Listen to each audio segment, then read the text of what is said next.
आपके शहर ने मेरे परिवार को संरक्षण दिया,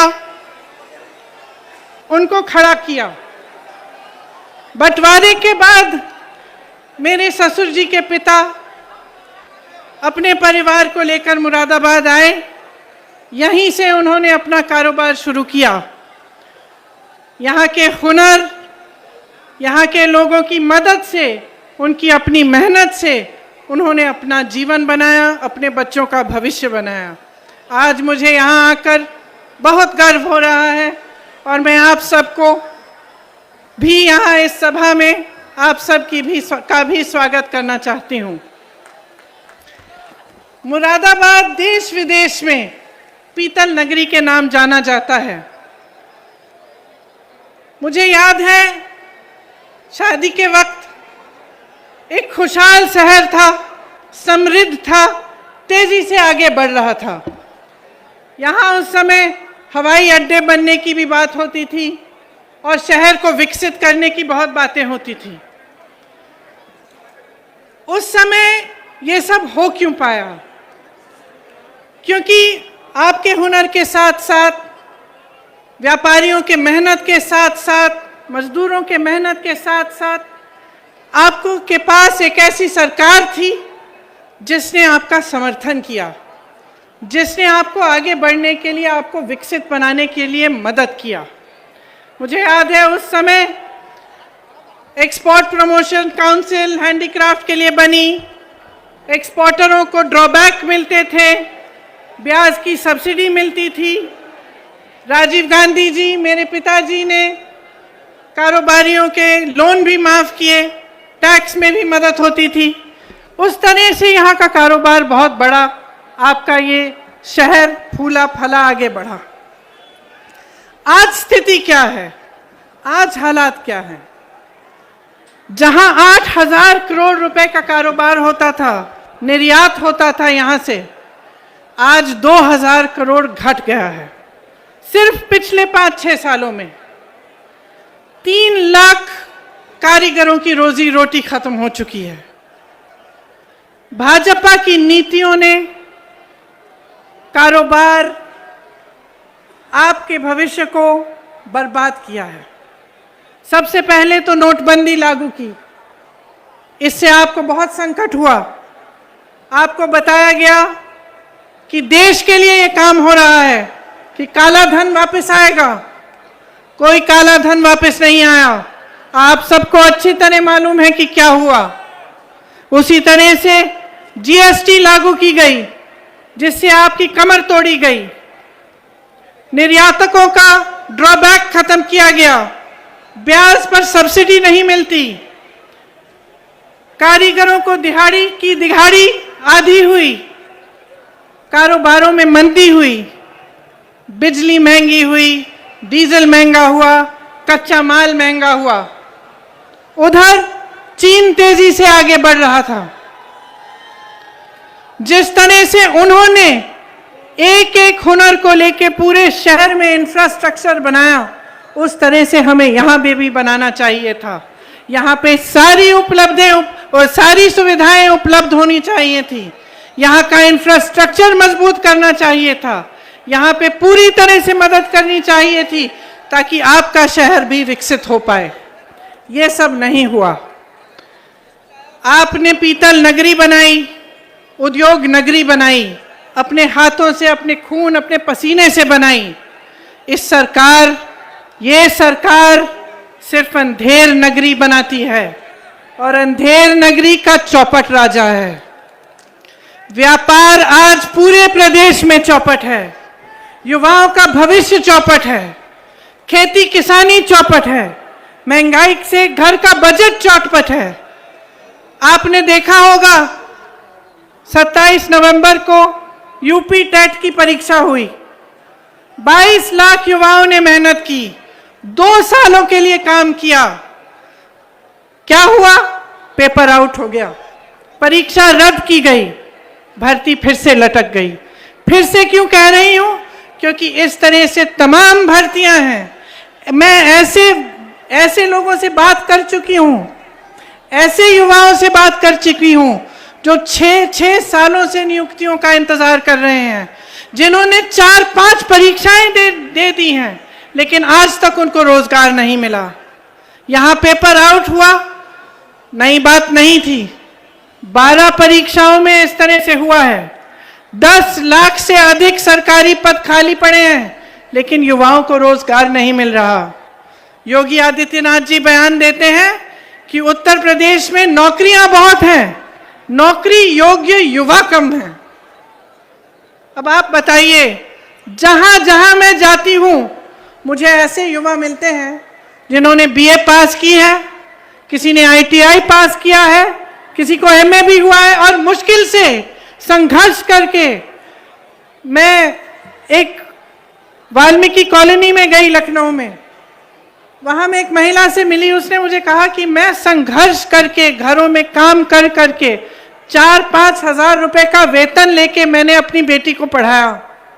मेरी बेटी बीए कर चुकी है, आईटीआई पास है, आज तक दर दर भटक रही है, उसको नौकरी नहीं मिली। अगले घर में गई वही समस्या, अगले घर में गई वही समस्या। मैं कम से कम 10 परिवारों से मिली उसी एक कॉलोनी में, सब ने मेहनत से अपने बच्चों को पढ़ाया। नौजवान मेरे सामने आए, उन्होंने सब ने कहा कि हम दीदी हमने पढ़ाई की है, कहीं पे रोजगार नहीं मिलता। और योगी जी इस तरह के बयान देते हैं। ये सब क्यों हो रहा है? मैं आपको एक छोटी सी बात बताती हूं। बघेल जी यहाँ उपस्थित हैं। 2 दिन पहले बघेल जी बता रहे थे कि उत्तर प्रदेश के कुछ व्यापारियों से, उद्योगपतियों से उनकी चर्चा चल रही थी। तो उन उद्योगपतियों ने बताया कि एक पोर्टल की जरूरत थी, जिसके लिए वह मुख्यमंत्री जी से मिलना चाह रहे थे, लेकिन पिछले 4 सालों से उनको मिलने का मौका नहीं मिला। तो बघेल जी से मैं बात कर रही थी कि ऐसा कैसे हो सकता है कि 4 सालों से कोई अपनी समस्या को लेकर भटक रहा है। उद्योगपति हैं, व्यापारी हैं, प्रदेश को आगे बढ़ाने वाले लोग हैं, कैसे हो सकता है कि मुख्यमंत्री जी इनके लिए समय नहीं बना रहे हैं? तो बघेल जी ने मुझे एक बात कही जो मेरे मन में रही। उन्होंने कहा, देखिए दीदी, हमारे प्रदेश में जाति और धर्म पर आधारित राजनीति कम होती है और विकास पर आधारित राजनीति होती है। उत्तर प्रदेश में सांप्रदायिकता पर आधारित राजनीति और जातिवाद पर आधारित राजनीति इतनी भयानक है कि मुख्यमंत्री भी जानता है कि लोगों की समस्याओं का हल करने के बजाय चुनाव के समय आएगा, धर्म की बात करेगा, जाति की बात करेगा, चुनाव जीत के निकल जाएंगे और उनको कोई जवाबदेही ही नहीं रहेगी। तो ये बात मेरे मन में बहुत गहराई से मैंने इस बारे में सोचा। ये बात सही है। जब तक पब्लिक जवाबदेही नहीं मांगेगी अपनी नेताओं से, तब तक ये सिलसिला चलता रहेगा। जब तक वोट विकास के आधार पर नहीं डलेगा, जब तक आप ये सवाल नहीं करेंगे कि मेरे गांव में, मेरे लिए, मेरे शहर में आपने 5 सालों में क्या किया, जब तक ये सवाल सबसे महत्वपूर्ण नहीं होगा, तब तक इसी तरह की राजनीति में आप फंसे रहेंगे, माफियाओं के दलदल में फंसे रहेंगे। मुझे आश्चर्य हुआ मैं जब यूपी आई, जमीन की माफिया, नदी की माफिया, बालू की माफिया, पढ़ाई की माफिया, इम्तिहानों की माफिया, जहां देखो माफिया ही माफिया।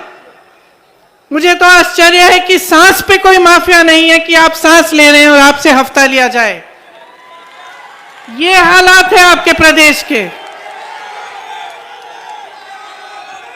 ये हालात आप बदलोगे कैसे? मुझे बहुत बड़ी शिकायत है आपसे।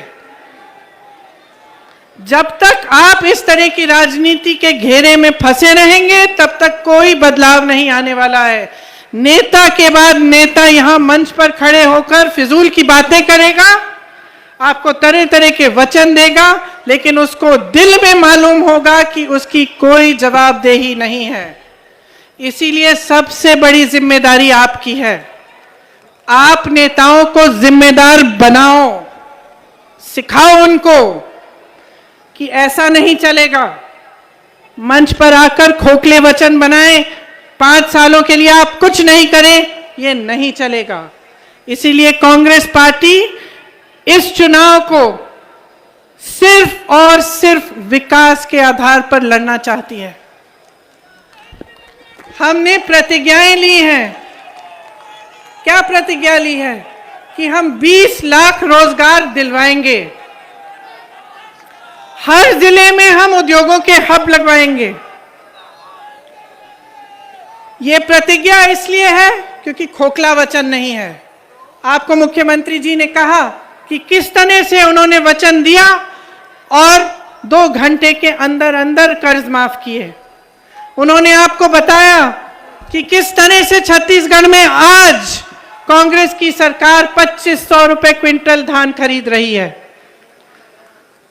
तो ये कोई कल्पना नहीं है, ये सच्चाई है। अगर हम कह रहे हैं, हम करके भी दिखाएंगे। देखिए, किसानों ने जो आंदोलन किया, इससे एक बहुत बड़ी बात आगे आई है कि जब आप मन बना लेते हैं, जब आप अटल रहते हैं, आप अडिग बन जाते हैं, तो सरकार को झुकना पड़ता है। सरकारों ने, किसानों ने त्याग दिया।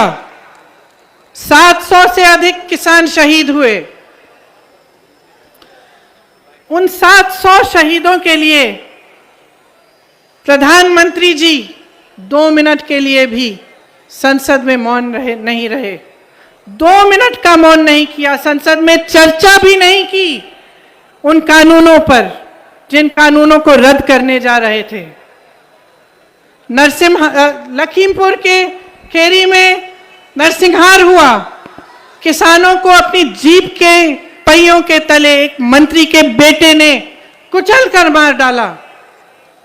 प्रधानमंत्री जी ने एक लफ्ज नहीं कहा, योगी आदित्यनाथ जी ने एक लफ्ज नहीं कहा, बल्कि कुछ दिनों पहले लखनऊ आए, उनके साथ मंच पर वही मंत्री खड़े थे, आज भी मंत्री हैं, उनको बर्खास्त क्यों नहीं किया? अगर उन्होंने उन परिवारों से बात करने की कष्ट की होती जिनके बच्चे शहीद हुए, उन विधवाओं से जिनके पति शहीद हुए, तो उनको पता चलता कि वो परिवार क्या महसूस कर रहे हैं, किस संकट से गुजर रहे हैं। और उनकी एक ही गुहार है कि जब तक ये मंत्री पद पर रहेंगे तब तक हमें न्याय नहीं मिलेगा, हमें सिर्फ न्याय चाहिए। मैं ऐसे परिवारों के पास गई हूं जिनके पास कुछ नहीं है, वो कहते मुआवजा नहीं चाहिए, मुझे पैसे नहीं चाहिए दीदी, न्याय चाहिए, अपने बेटे के लिए न्याय चाहिए। इसीलिए मैं कहना चाहती हूं कि जो सबसे बड़ी बात किसान आंदोलन से ये निकली है कि शक्ति आपके हाथों में है, इस शक्ति को पहचानिए। इन 3 काले कानूनों के अलावा किसानों की बहुत बड़ी बड़ी समस्याएं हैं जिनको सरकार बार बार नकार रही है। आप ही को मालूम है कि गन्ना का कितना आपको भुगतान मिला, अभी भी 4000 करोड़ का भुगतान बचा है। नरेंद्र मोदी जी का एक हवाई जहाज जो उन्होंने पिछले साल खरीदा, कोरोना के समय खरीदा, 8000 करोड़ का है। एक हवाई जहाज जिसमें सिर्फ नरेंद्र मोदी जी बैठ के घूमते हैं, 8000 करोड़ का है। आपका पूरा गन्ना का भुगतान 4000 करोड़ का है। संसद के सुंदरीकरण में जो अच्छा खासा संसद है, 70 सालों से चला आ रहा है, एक ऐतिहासिक इमारत है, उसके सुंदरीकरण करने के लिए ये लोग 20,000 करोड़ खर्च सकते हैं, आपके लिए कुछ नहीं दे सकते। आपके कर्ज माफ करने की बात होती है तो चुप हो जाते हैं, कहते हैं कि पैसा नहीं है। आज खाद की लाइनों में किसान अपना दम तोड़ रहे हैं। मैं ललितपुर के 4 परिवारों से मिलने गई।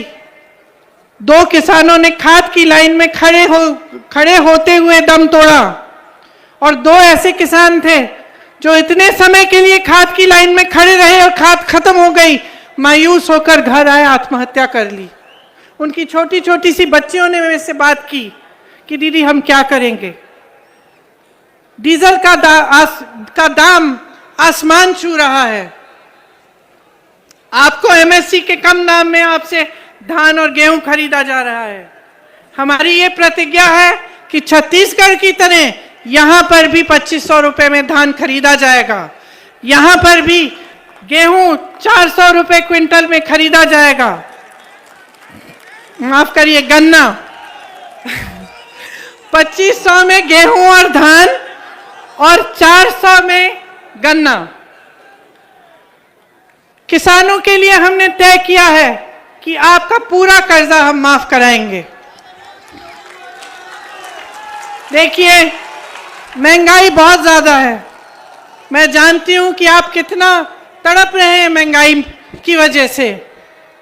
ये मेरी महिलाएं बैठी हैं, ये लोग सोचते हैं कि आपको एक गैस सिलेंडर पकड़ाकर आपके प्रति पूरी जिम्मेदारी खत्म हो गई। इनको दिखाइए कि जब तक आपको पैरों पे खड़ा करेंगे नहीं, जब तक आपको सशक्त नहीं बनाएंगे, आपको मजबूत नहीं बनाएंगे, तब तक आपका वोट उनको नहीं मिलेगा। मैं आप सबसे कहना चाहती हूं, महिलाओं को आगे बढ़ाओ।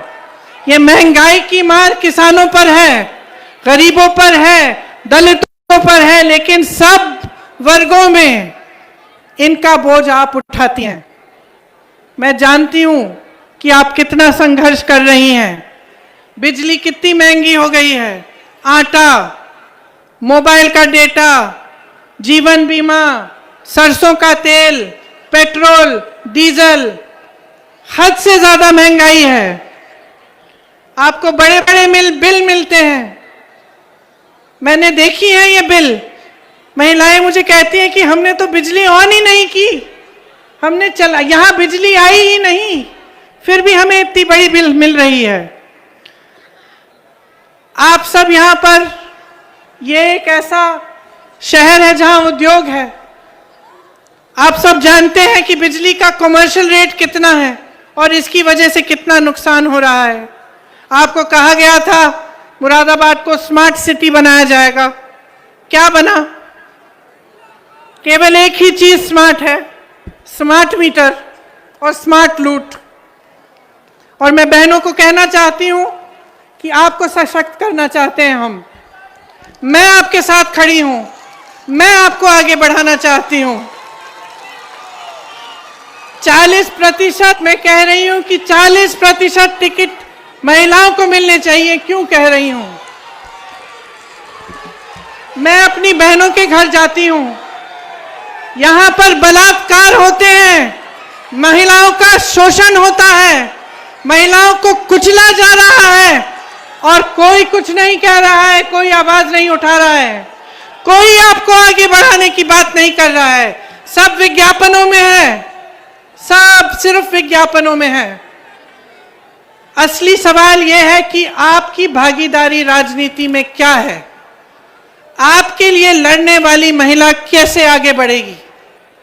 तो 40% आप जब टिकट लेंगे कांग्रेस से, ठीक है, हो सकता है पहली बार थोड़ी आप में से कुछ हो जो जीते, हो सकता है कि कुछ ना जीते, कोई बात नहीं, सशक्त बनेंगी, अगली बार जीतेंगी, अगली बार फिर से मौका मिलेगा और ज्यादा मौका मिलेगा। यहां नौजवान लड़कियां हैं, आप सहना नहीं चाहती, सच बताओ, सहना चाहती हो कि लड़ना चाहती हो? अपने हकों के लिए लड़ना चाहती हो या अत्याचार सहना चाहती हो? लड़ना चाहती हो ना? ये स्कूटी किसके लिए है? स्मार्टफोन किसके लिए है? आपको मिलेगा।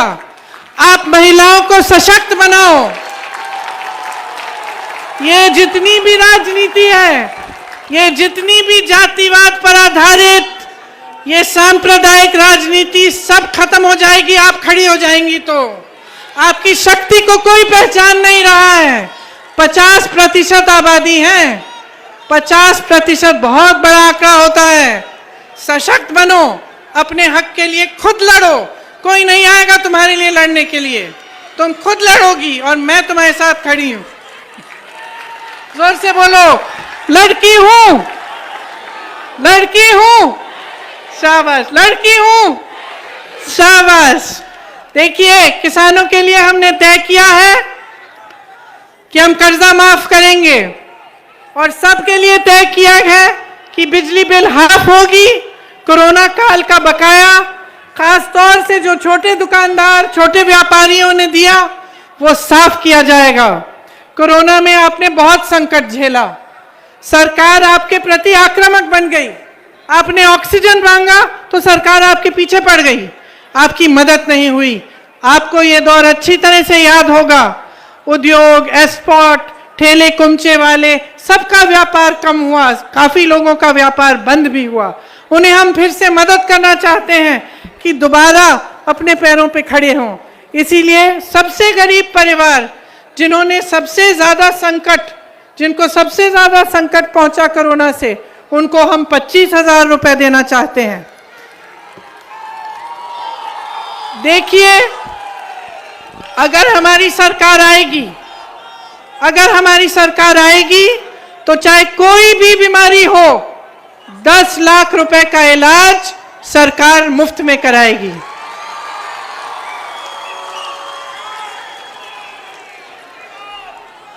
वृद्धा और विधवा पेंशन 1,000 रुपए देंगे और जितनी भी नई सरकारी नौकरियां हैं उसमें पहले से जो आरक्षण है उनके तहत ही 40% आरक्षण महिलाओं को मिलेगा।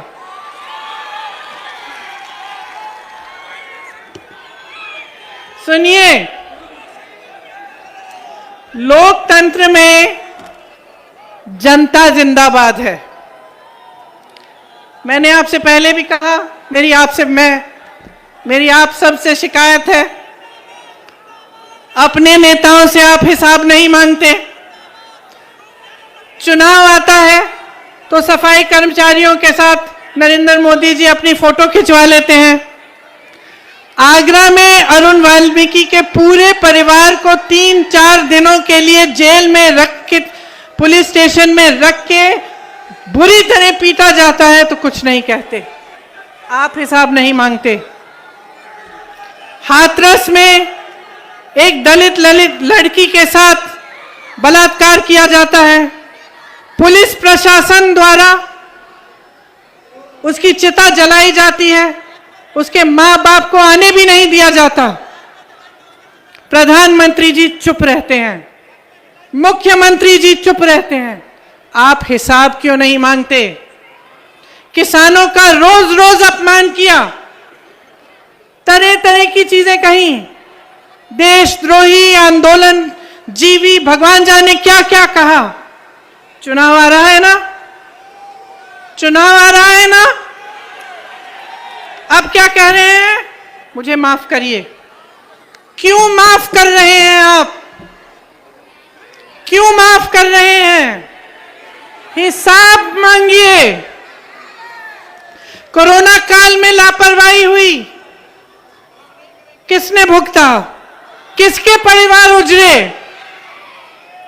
आपने हिसाब मांगा? हिसाब मांगो।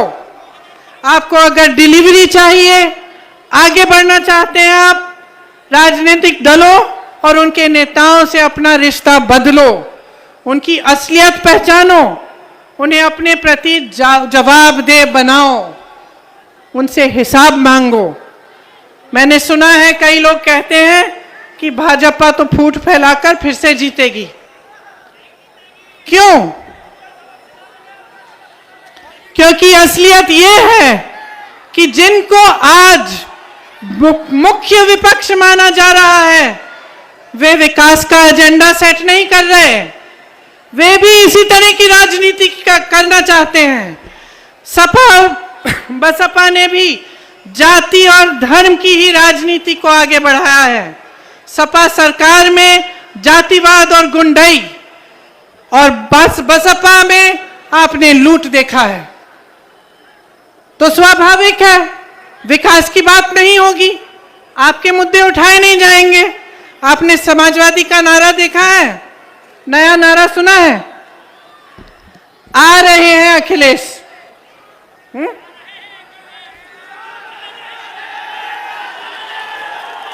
मैं पूछना चाहती हूं, सीए और एनआरसी के कानून बने,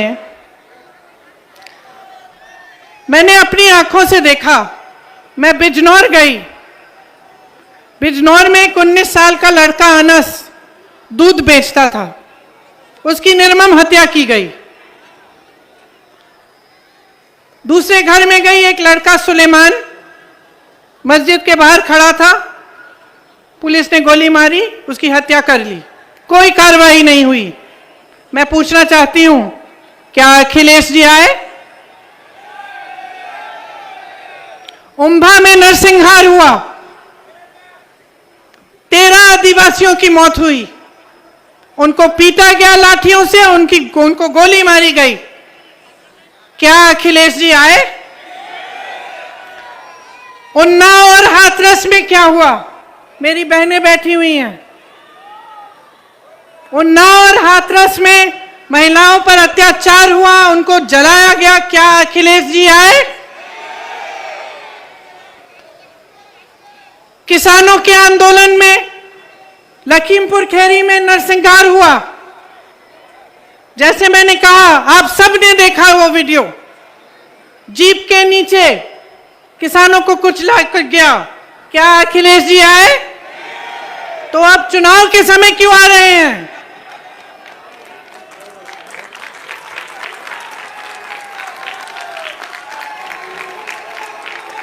चुनाव के समय उनकी पार्टी और वो अचानक जीवित क्यों हो रहे हैं?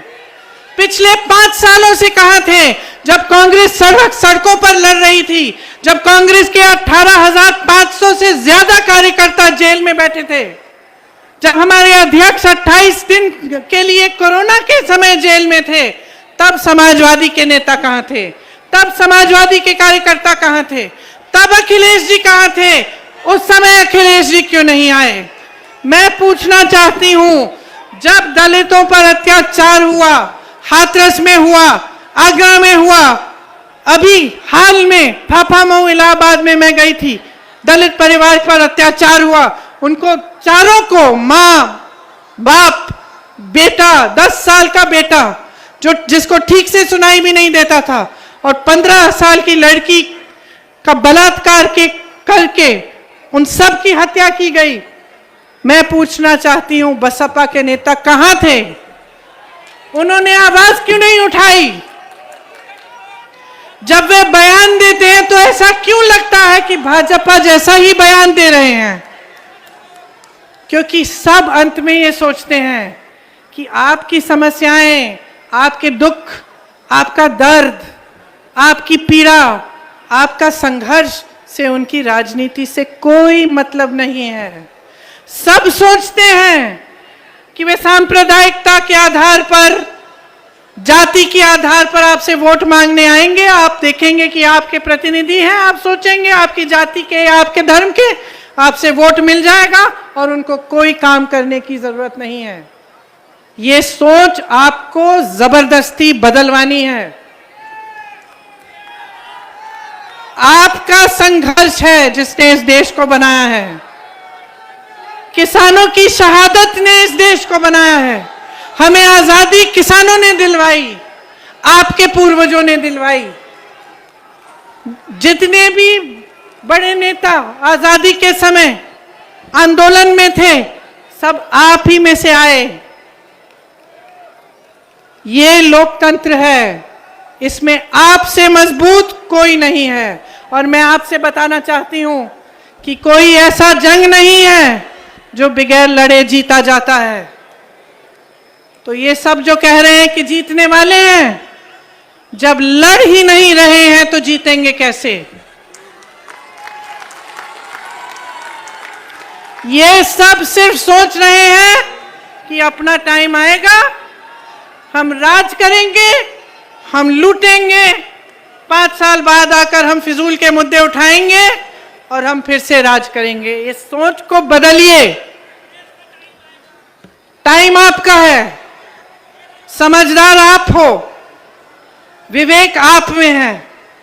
इस देश को बदलना है अपने प्रदेश को इस खाई में से निकालना है तो आपको मजबूत बनना पड़ेगा और आपको बहुत समझदारी से अपना वोट देना पड़ेगा।